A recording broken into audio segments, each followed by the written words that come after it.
Panas. Wih. Wih, bersih ulat. Ulat keluar dah. Aktiviti di masa lapang. Inilah aktiviti di masa lapang. Okay, sekarang kita nak buat perbezaan antara treatment ni. Adakah dia tambah nilai bila kita bakar jagung ni. Sama ada sedap atau tak sedap lah. Yang ni kira treatment yang pertama. Yang ni Choh dah kasih. Mikro. Ini pula mikro. Tengok. Jagung keemasan. Masak elok tu. Tak ni mai. Keemasan. Nak banding lain tak ada. Makan dulu. Kasih ambil. Tak mau lagi. Tak panas lah. Tak je. Banyak banyak. Tak panas je. Cepatlah, cuba rasa menikmati tengok. Cepat Shan. Tunjuk. Oh, bau pun dah kenyang.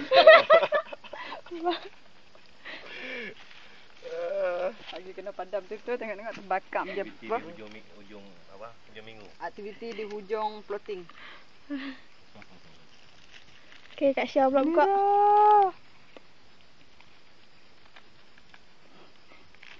Saya tengok bola YouTube. Mana? Bola di YouTube tak tahan. Tu. Makan jagung pasal rebus dah mana? Sehingga Sedap.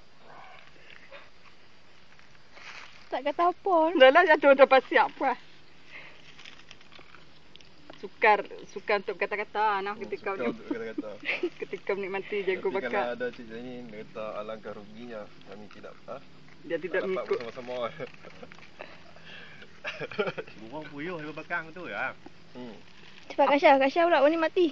Ayah. Ha? Burung puyuh lekor Balut dalam tanah boleh. Lepas sembelih ni buah api. Kulit tak selinap tak apa dah lah. Tak ada ah. Tak jadi hitam degan-degan lepas ni pisah gigih. Oh. Cara yang Ayam ni ya. ya, Cara yang kedua, tadi orang pertama. tu lah. Cara menikmati jagung. Responden kedua. Tengok. Wah, pelicin bulu-bulu pun tak ada. Habis ya. Hal kemenisan jagung ni boleh dikatakan lebih kurang 12. Boleh hantar menarik ya. Kemenisan jagung ni lebih kurang tahap 12. Dia punya pH kira neutral lah. Kena awak 12.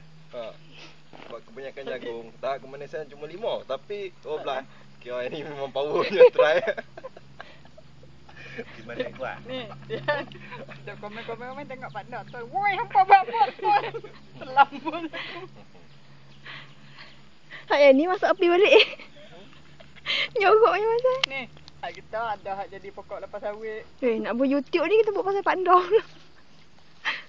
Mana dia cari, mana pokok hilang. Cik ada rakam ke suara ni Jagung mana? bakar. Oh, janganlah. Mute buat mute. Buatlah Okey. kamu sonok.